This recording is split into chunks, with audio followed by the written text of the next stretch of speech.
All right. Good afternoon to YouTube and anybody else who's catching this on you know wherever it may be.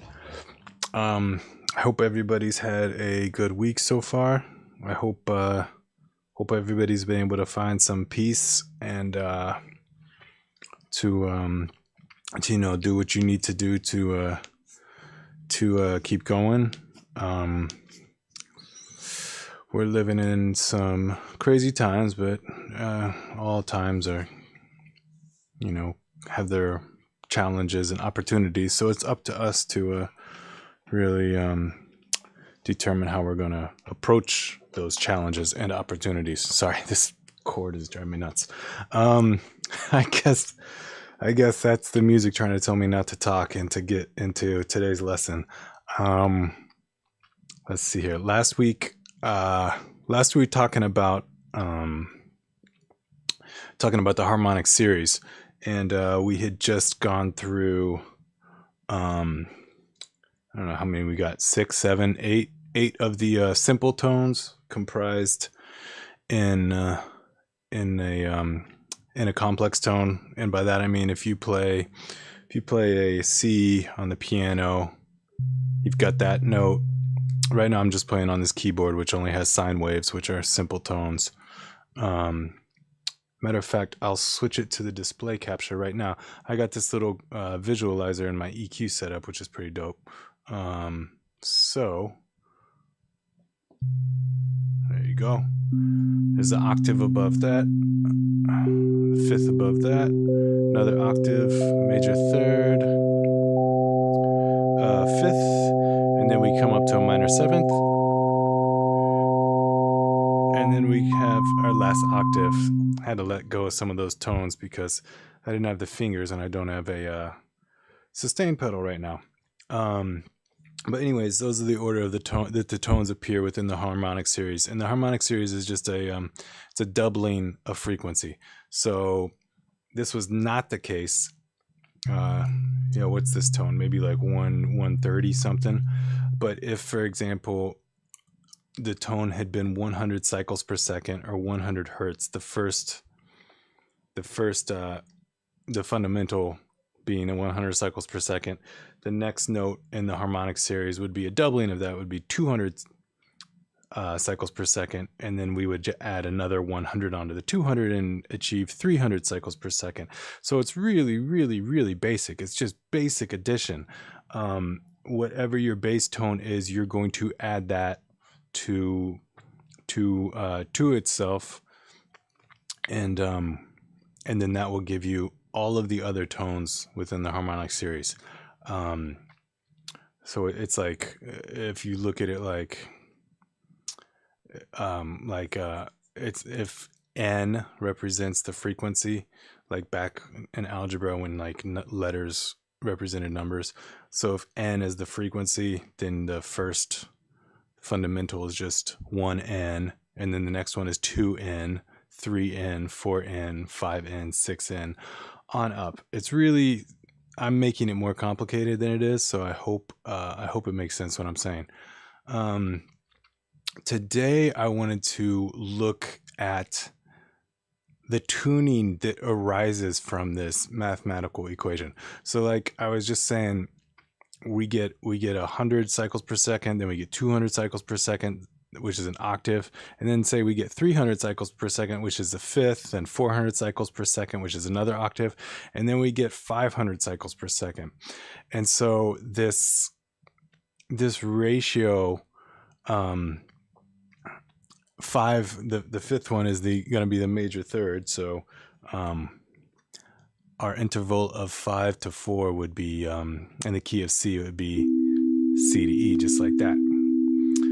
And this is where the tuning system of the harmonic series, which is called just intonation, it really starts to diverge from the tuning system of equal temperament. And equal temperament, or 12-tone equal temperament, is pretty much what Western, by Western I mean European, and all the musics that have been more European than not influence. So let's say like tango or something, right? It's obviously Argentine music, but there's a lot of European influence in there from it. So whereas I don't know for sure, but maybe traditional Argentine music pre-tango or whatever is uses a different tuning system. But sorry, I lost my train of thought there. So yeah, so 12 tone equal temperament is what Europe uses. It's what the United States uses. Obviously, with the globalization of the world, this tuning system has also spread throughout the world. So that's where we stand with it. The music that you hear on the radio, or pretty much all music that you hear, is going to be within the confines of this 12 tone equal temperament, which is a different tuning system than the one that the Harmonic Series gives us, which like I just said, was just intonation. And again, I'm rambling too much about this, so let me just give you an example. Like I was saying, the first interval that appears in our Harmonic Series, where this is kind of like a noticeable difference, is when we've got this major third played in the equal temperament. And now I'll play that same major third with the just intonation. Now it sounds very, very similar.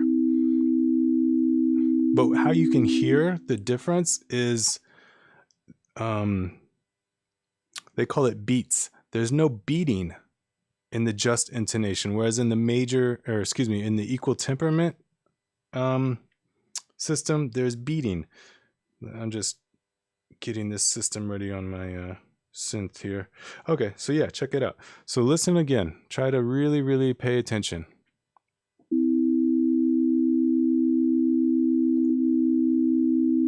Hear how that second interval is a little bit flatter? I'll play just the different notes, and in the key of C, this is going to be E. I'm going to play two different E's. The first E is going to be the equal tempered E, and then I'm going to send in the just intonation E. You hear that now, right? It's called beating. They say they create beats when two tones are very close to each other, but they're not in tune. That friction or that dissonance is expressed as a beat. And that's not a super wide beat, but it's definitely a beat.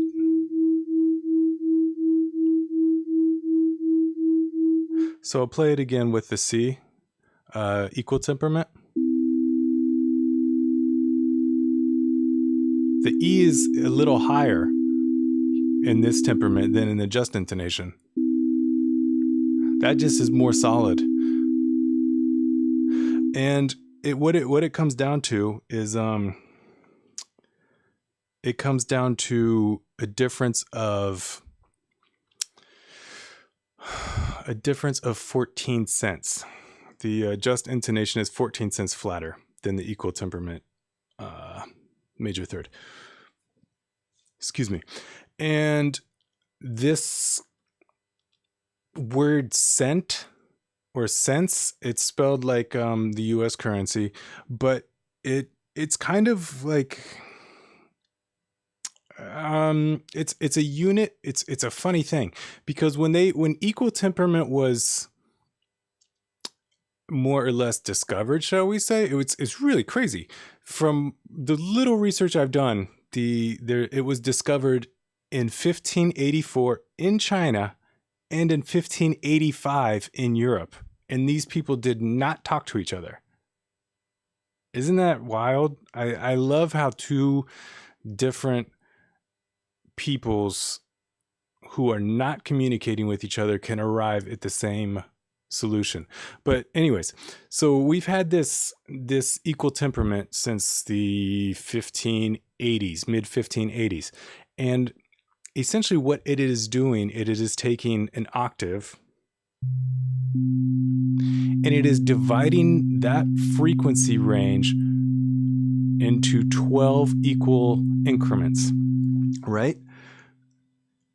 there's 12 notes in an octave, or 12 notes in an octave. Oh shoot. I got my keyboard tuned all funny. Sorry. Let me get it back to equal temperament. Here we go.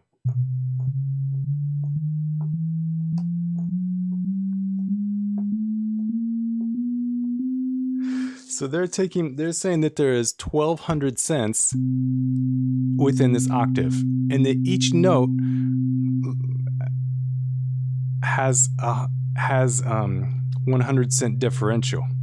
All right, this is different than a hertz. A hertz is a cycle per second. A cent is not something scientifically or mathematically constant. It changes. But hertz do not change. I hope this is making sense. As always, if something is not making sense, just drop me a note, and I would love to talk about it some more. But at the risk of totally derailing this and going on forever, because I love talking about this stuff. So from say C to C sharp is a raising of 100 cents, and from C sharp to D is another 100 cent raise. Okay, so basically, between every semitone there's a 100 cent raise, and the difference between an equal tempered major third and the just intonation major third is 14 cents.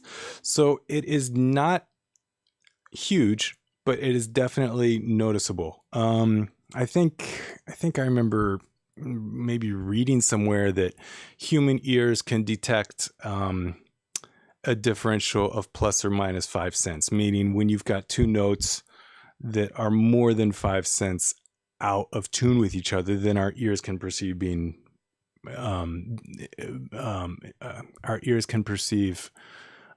of tuneness. What's the word I'm looking for?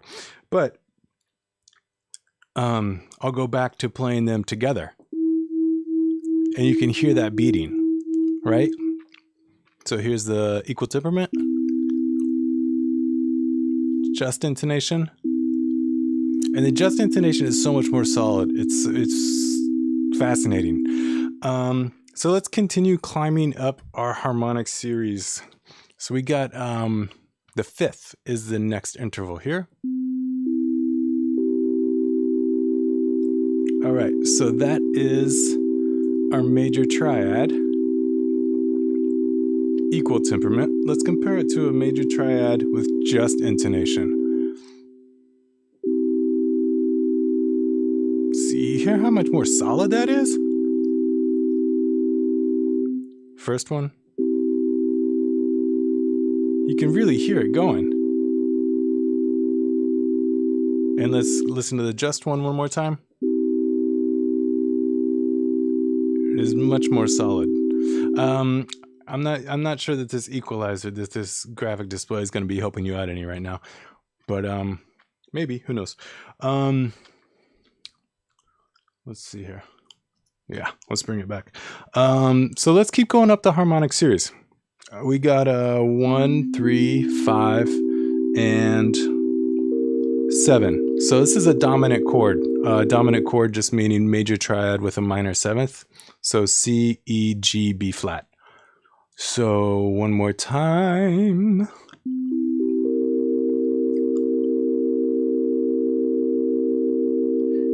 And now let's listen to the just intonation of that exact same chord.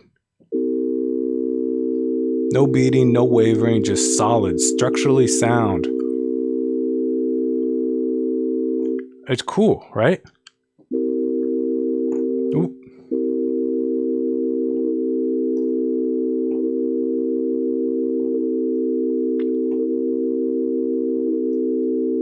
All right, cool. Let's just keep going. Let's see here. This is going to be 1, 3, 5, 7. Dominant 9 chord. Now we're going to add a ninth to it. Ninth in the key of C is going to be a D.